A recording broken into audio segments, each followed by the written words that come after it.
सभी की तुलना हो।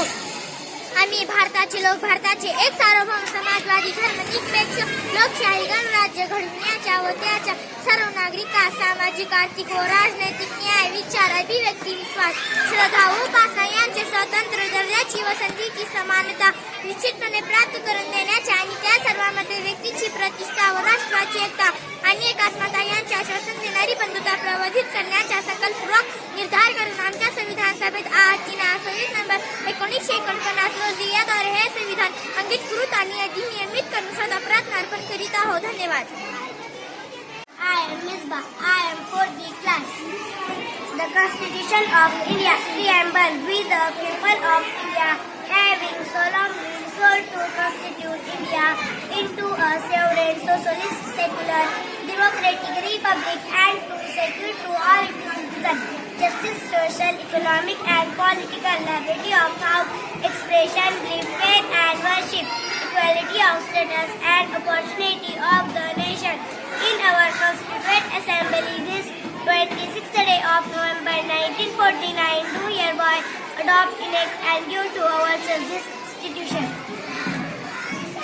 यह हमारा आइन कब मुकम्मल बनकर तैयार होगा?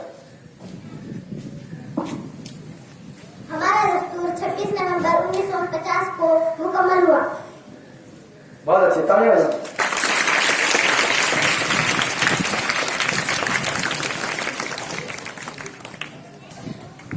हमारे दस्तूर के मजलिस साज असम्बली के सदर कौन थे? दस्तूर साज मजलिस के सदर कौन थे? दस्तूर साज मजलिस के सदर डॉक्टर राजेंद्र प्रसाद थे. बहुत अच्छे.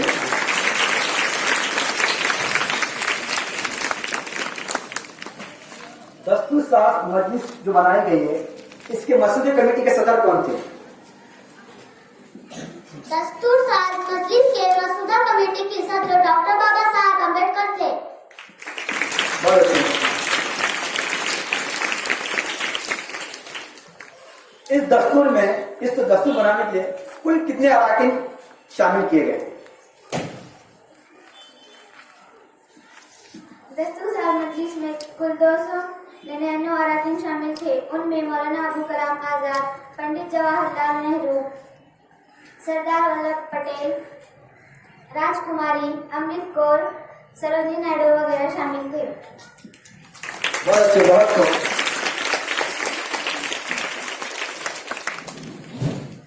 जो दस्तूर बनाया गया है सन 1946 में जब तैयार किया, इस दस्तूर को बनने के लिए कितने साल, कितने महीने, कितने दिन दरकार है? दस्तूर बनाने के लिए 2 साल 11 महीने 17 दिन लगे. बहुत अच्छे, बहुत अच्छे.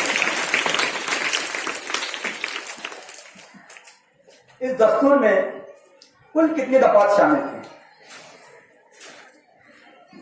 दस्तूर में 22 हिस्से थे, जिनमें 395 दफा और 8 जमीनें थी. जमीनें. बहुत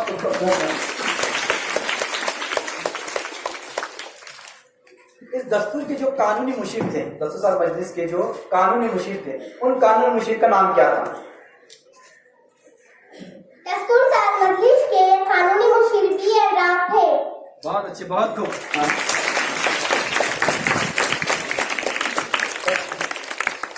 बस यही पर ही खत्म हो जाता है. मेरा नाम बागवानी तिखा है. मैं आज आपके सामने भीमराव अम्बेडकर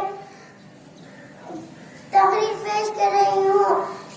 डॉक्टर भीमराव अम्बेडकर, डॉक्टर बाबा साहेब अम्बेडकर शुमार हिंदुस्तान के अजीम रहनुमा में होता है. वो 1891 में इंदौर के गांव महू पैदा हुए. इनका असली नाम भीमराव सबकार था. इनके वालिद रामजी सबकार फौज में सूबेदार थे. भीमराव इब्तदाई तालीम सरकारा में हासिल की. वो जात के माँ थे. उस जमाने में जात पात का रिवाज बहुत था. लोग अपनी जात को आला और मारो करने का रखते थे. सतारा की गवर्नमेंट स्कूल में वो तालीम हासिल कर रहे थे. महार होने की वजह से कोई लड़का उनसे बात न करता, न कोई अपना दोस्त बनाता. तालीम हासिल करने के लिए बहुत सारी दुश्वारियों का सामना करना पड़ा, लेकिन उन्होंने हिम्मत नहीं हारी. उसी स्कूल में एक अम्बेडकर नाम उस थे। वो जात पात की तफरीक को नहीं मानते थे। वो तमाम लड़कों से मोहब्बत से पेश आते, सबके साथ बराबरी का सलूक करते। इसके अलावा जो है अब इसके और कई जबानें थी, जैसे कि हमारी मादरी जबान। अब हमारी मादरी जबान जो है ये उर्दू है, इसकी जबान संस्कृत है मादरी जबान, इसकी पाली जबान है, अलग अलग जबान है।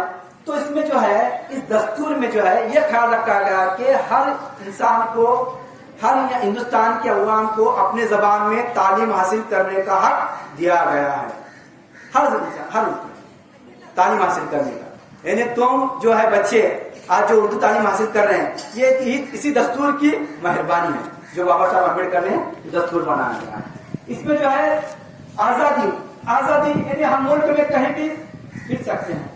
मजहबी आजादी यानी अपने तौर पर हम अपने मजहब की पैरवी कर सकते हैं। चाहे हिंदू है तो मंदिर जा सकता है, मुसलमान है तो मस्जिद जा सकता है, ईसाई है तो चर्च जा सकता है, सिख है तो गुरुद्वारा, यानी तमाम मजहबों को अपनी मजहबी आजादी दी गई। अपनी मजहब की अशात करने के लिए, अपने मजहब की तबलीग करने के लिए भी इस दस्तूर ने आजादी दी। इसके अलावा खवातीन को भी इसमें क्या किया गया, आजादी दी गई।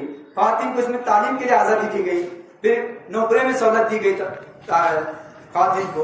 यानी इसमें इसके अलावा जो है जो कमजोर तबकात हैं, उन कमजोर तबकात जैसे कि हरिजन है, ये जैसे आदिवासी हैं, इन लोगों को भी तालीम में, नौकरियों में और इंतखाबात में भी क्या किया, इनको सहूलतें दी गई ताकि ये लोग जो है इनमें कैसा मसावत पैदा हो, यानी ऊंच नीच का जात सबका क्या हो जाए, खात्मा आ जाए। इस दस्तूर ने कई लोगों को, यानी पूरा मुकम्मल अगर हम ये कह सकते हैं कि इस दस्तूर ने जो है हिंदुस्तान में अगर भाईचारा अगर कायम है तो महज सिर्फ इस दस्तूर की वजह से हिंदुस्तान में क्या है, आज भाईचारा है। हिंदुस्तान में अगर अमन कायम है तो सिर्फ इस दस्तूर की वजह से क्या हुआ, अमन कायम है। इसलिए जो है 26 नवंबर को हम हर साल यौम दस्तूर या संविधान का दिन मनाया जाता है। और जाते थे बस यही कहूंगा कि जो है 26 नवंबर 1949 को हमारा दस्तूर मुकम्मल तौर पर बनाया गया, लेकिन इसको जो अमल में लाया गया वो था 26 जनवरी 1949 को। यानी मुकम्मल तौर पर हमारे मुल्क का अपना कानून सन 1949 को हिंदुस्तान में क्या होगा, लाया गया, कानून लागू हो गया। कानून सबको बराबर का दर्जा दिया गया। इस तरह यही कहूंगा कि दस्तूर जो है हमें आपस में भाईचारा या हमारे मुल्क में अमन कायम रखने सबसे बड़ा जरिया है। बस इतनी बात कहता हूँ। अल्लाह हाफिज।